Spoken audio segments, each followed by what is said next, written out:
नमस्ते दोस्तों।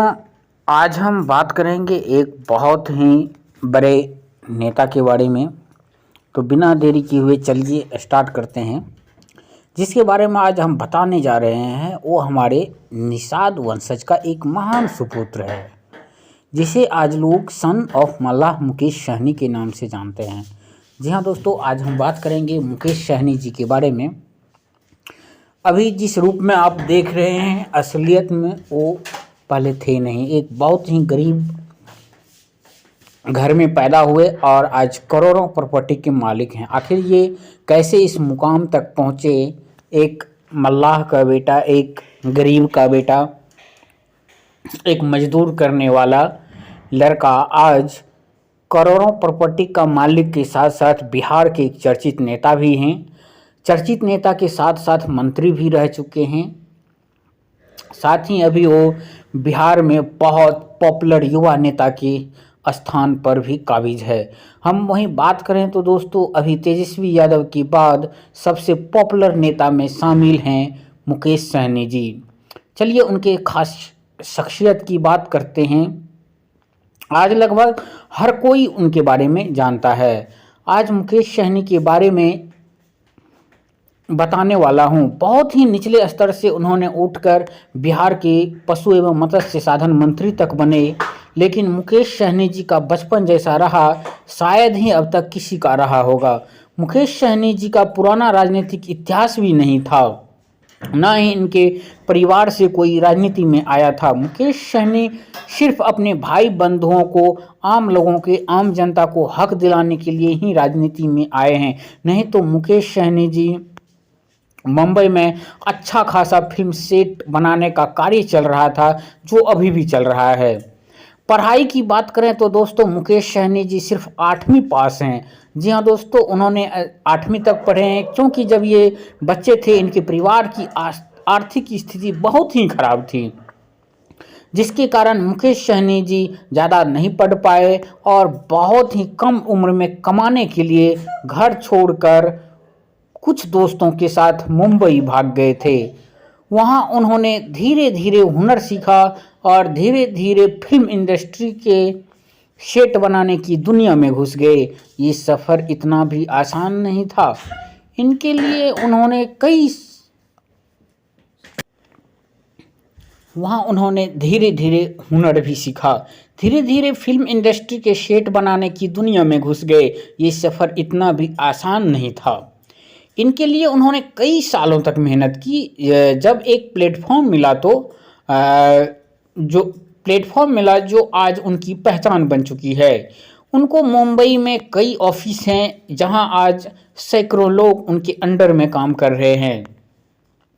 मुकेश सहनी जी की मछुआरा समुदाय से ताल्लुक़ रखते हैं। हम बात करें तो दोस्तों, ये मछुआरा समुदाय से ताल्लुक़ रखते हैं। आज यह सन ऑफ मल्लाह के नाम से पूरे दुनिया में, पूरी भारत ही नहीं पूरी दुनिया में प्रचलित हो चुके हैं। मल्लाहों को समय के साथ अन्य नामों से भी जाना जाता है, जिनमें कुछ निम्न हैं। जैसे इनको सतयुग में केवटराज मल्लाह के नामों से पुकारा जाता था। साथ ही अन्य प्रचलित नाम भी हैं, जैसे सहनी हैं, निषाद हैं, केवट है, बिंद है, धीवर, चौधरी, कश्यप आदि भी कई लोग इन समाज से जाने जाते हैं। मुकेश सहनी का जन्म जो है 31 मार्च 1981 को बिहार राज्य के सुपौल जिले के एक छोटे से गांव में एक बेहद ही गरीब मछुआरा परिवार में हुआ था, जिसके कारण बचपन में बहुत से अभावों में गुजारा। जिस कारण मुकेश जी उस वक्त पढ़ाई लिखाई तो कर नहीं पाए, क्योंकि इनका परिवार उतना इनकम नहीं था। घर चलाने के लिए भी इनके पापा के पास पैसा नहीं था। बच्चों को पढ़ाया भी जाए तो 2 दिन तक संभव नहीं था।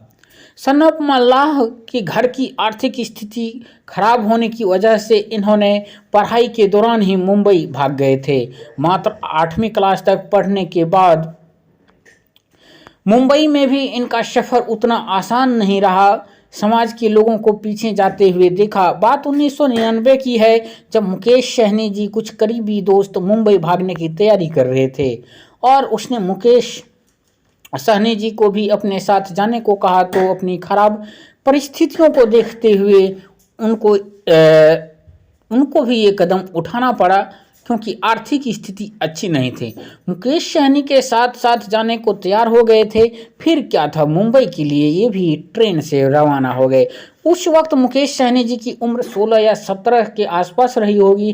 किसी नए शहर में बगैर किसी पहचान के, बगैर किसी सहायता लिए अपनी पहचान बनाना, ये सिर्फ कोई काबिल इंसान ही कर सकता था। और मुकेश सहनी में कुछ करने की काबिलियत थी। साथ ही मुकेश सहनी जी के घर में सारी जिम्मेवारियां अपने सर पे लेके चले थे। कहते हैं ना, अगर बच्चे सच्चे मन से कोई भी काम करने का लालसा हो तो अवश्य पूरी होती है। मुंबई पहुंचने के बाद मुकेश सहनी जी को बहुत कठिनाइयों से गुजरना पड़ा, भटकना पड़ा, रात दिन काम की तलाश करते रहे, फिर भी कुछ हासिल नहीं हुआ। लेकिन मेहनत करने वालों की कभी हार नहीं होती है। अपनी लगातार कोशिश जारी रखी और कुछ वक्त के बाद मुकेश सहनी जी को एक शीशे के फ्रेम बनाने की दुकान में काम मिल गया। और धीरे धीरे मुकेश सहनी जी जो है शीशे का फ्रेम बनाने लगा।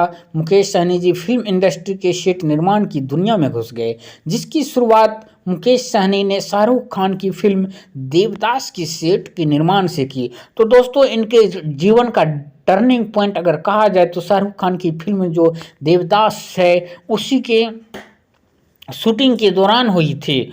तो दोस्तों, मुकेश सहनी देवदास सेट के निर्माण कैसे काम मिला, इसके भी बारे में हम बता देते हैं। फिल्म की देवदास फिल्म की शूटिंग चल रही थी, तो अचानक फिल्म सेट में एक शीशा काटने वाला मिस्त्री की ज़रूरत पड़ी। तो सेट के कुछ लोग निकले मिस्त्री लाने के लिए, और वह पहुंच गए उसी दुकान में जहां मुकेश सहनी जी काम करते थे। तो वहाँ के बॉस ने उसको काम करने के लिए मुकेश सहनी को भेज दिया। तो दोस्तों, उस दुकान का जो बॉस था वो मुकेश सहनी जी को भेज दिए, और मुकेश सहनी जी इसी तरह आगे भी फिल्म के सेट में काम करने लगे।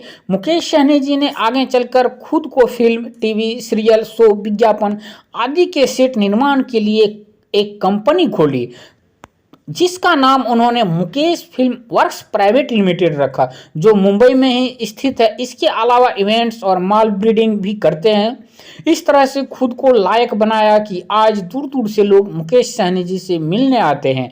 ये मुकाम हासिल करने के बाद इन्होंने कुछ करने की सोची और अपने गांव लौटने का फैसला किया। तो दोस्तों, ये अच्छा खासा पैसा कमा रहा था, आराम से ज़िंदगी व्यतीत हो रहा था, लेकिन इनको समाज की चिंता थी।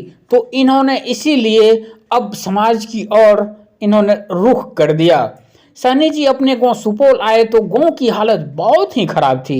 जब वे 1999 में छोड़कर भागे थे, उस वक्त ही वैसी थी, और 15-16 साल के बाद लौटे तो भी कुछ नहीं बदला था। बदला तो था सिर्फ मुकेश सहनी जी के जीवन, लेकिन उनके परिवार के, उनके दोस्तों की, उनके गांव वाले की कोई भी हालत नहीं बदली थी। और इन्होंने ठान लिया कि हम अपने समाज को बदल कर रखेंगे। आज उन्होंने अपने परिवार और सपने, समाज के प्रति इतना स्नेह रखते हैं कि लोग मिलने के बाद भी फूले नहीं समाते।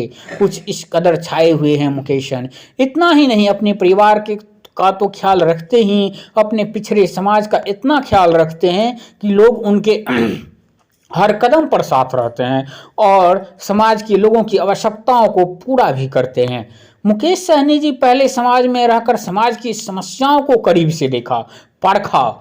मुकेश सहनी ने ये पाया कि समाज के लोग अभी भी शहर के मुकाबले कहीं बहुत साल पीछे हैं। समाज के लोग अब भी अपने मूल अधिकारों से वंचित हैं, जिससे लोग सिर्फ 2 वक्त की रोटी ही जुटा पा रहे हैं। लोग ज़्यादा पढ़े लिखे ना होने की वजह से अपने मूल अधिकारों से अनजान हैं, बेखबर हैं। बस प्रतिदिन मेहनत मजदूरी करके थोड़ी बहुत आमदनी से सिर्फ अपने परिवार का भरण पोषण ही कर पा रहे हैं। अपने परिवार के भविष्य सुनिश्चित और सुरक्षित नहीं कर पा रहे हैं। इसीलिए उन्होंने जागरूक करने का अति आवश्यक कदम उठाया, जो सराहनीय है। इससे फायदा भी हुआ है, बहुत हुआ है, जिससे कि लगभग बिहार के समाज लोग एकत्रित हुए हैं, साथ में अपने अधिकार के लिए कुछ जागरूक हुए हैं। आज लगभग पूरा बिहार सन ऑफ मल्लाह के नाम से मुकेश सहनी जी को जानते हैं। इसी दरमियान मुकेश सहनी जी ने ऐसे स्थानों पर भी गए जहां आने जाने के लोगों के पास आवागमन के साधन तक नहीं थे। समाज की ऐसी परिस्थिति देखकर बहुत दुखी हुए। 2014 में दरभंगा के राज मैदान में मुकेश सहनी जी ने प्रमंडलीय निषाद समाज अधिकार सम्मेलन का आयोजन किया, जिसमें निषाद समाज की बहुत से लोग और दूसरे समाज के भी लोग आए। नतीजन बिहार के समाज का आज मुकेश सहनी के साथ है, जो खास करके हर एक तबका के लोग मुकेश सहनी जी से प्रभावित हैं। ऐसा नहीं है कि सिर्फ निषाद समाज ही इनसे प्रभावित हैं, खास करके जो गरीब हैं हर समाज के लोग इनसे प्रभावित हैं। ये सिर्फ कुछ सालों का नतीजा है कि आज बिहार का पूरा समाज, खास करके निषाद समाज एकजुट हुए हैं, अपने अधिकारों को समझा है, अपने हक को सरकार के समक्ष रखा है। तो बहुत ही सराहनीय काम कर रहे हैं। खास करके बिहार और यूपी वाले कोई सोचा भी नहीं था कि ये सब करना पड़ेगा। ये खुद मुकेश सहनी कभी नहीं सोचे थे, लेकिन क्या कर सकते हैं, जिस तरह मुकेश सहनी ने अपना जीवन यातनाओं से भरी बिताई, उस तरह से अपने समाज को भला कब तक देख सकते हैं। इसीलिए उन्होंने आज राजनीति में आना पड़ा। काश ये लोग समझ पाते कि आज जनता की यह सब ना देखना पड़ता। आज जनता तो सिर्फ बिकती है 2 कौड़ी के लोगों की, 1 कौड़ी में कुछ लोगों को खरीद जाते हैं। एक मुकेश सहनी जी हैं जो बिना किसी भेदभाव के सभी की मदद कर रहे हैं। मुकेश सहनी जी ने इस लिए अपनी संस्था भी बनाई है, जिसका स्थापना उन्होंने 2016 में निषाद विकास संघ के नाम से की है। इनका कार्यालय कई जगहों पर भी खोला गया है। मुकेश सहनी जी का उद्देश्य हमेशा से सिर्फ समाज के हित में ही रहा है। देश में करीब 70% साक्षरता होने के बावजूद भी लोग अपने अधिकारों से अनजान हैं, वंचित हैं। खास करके मछुआरा समुदाय के लोग वो आज भी सिर्फ निषाद समुदाय को लोगों को अपने जीवन यापन में मछली पकड़ने और उसे बेचने में गुजर रहे हैं। क्या इसी को जिंदगी कहते हैं? ये सब मुकेश सहनी जी बचपन से देख रहे हैं। आज तो राजनीति में मुकेश जी सहनी जी उतरे हैं। उसकी सिर्फ यही वजह है कि अपने समाज को हक दिलाए, जो मूल अधिकार है उसका पूरा वो हकदार है। आज लड़ाई पूरे बिहार में पूरे निषाद समाज लड़ रहे हैं, पूरे समाज की अगुवाई मुकेश सहनी कर रहे हैं। देखने में लगता है देश बहुत तरक्की कर रहा है, लेकिन ऐसा कुछ भी नहीं है। बस समय के साथ जो बदलाव होता है, बस थोड़ा बहुत वही सब हुआ है, बाकी वहीं का वहीं धरा है। आप बाकी देशों को देखकर अंदाज़ा लगा सकते हैं कि हमारे देश अब भी बहुत पीछे हैं। तो ये रहा दोस्तों मुकेश सहनी जी के जीवन के बारे में। यदि वीडियो अच्छा लगा है तो एक लाइक का बटन ज़रूर दबा दीजिएगा। धन्यवाद। दोस्तों के बीच शेयर करना मत भूलिएगा। मुकेश सहनी जी के जीवन पर ये वीडियो आपको कैसा लगा है कमेंट कर बताइएगा। धन्यवाद।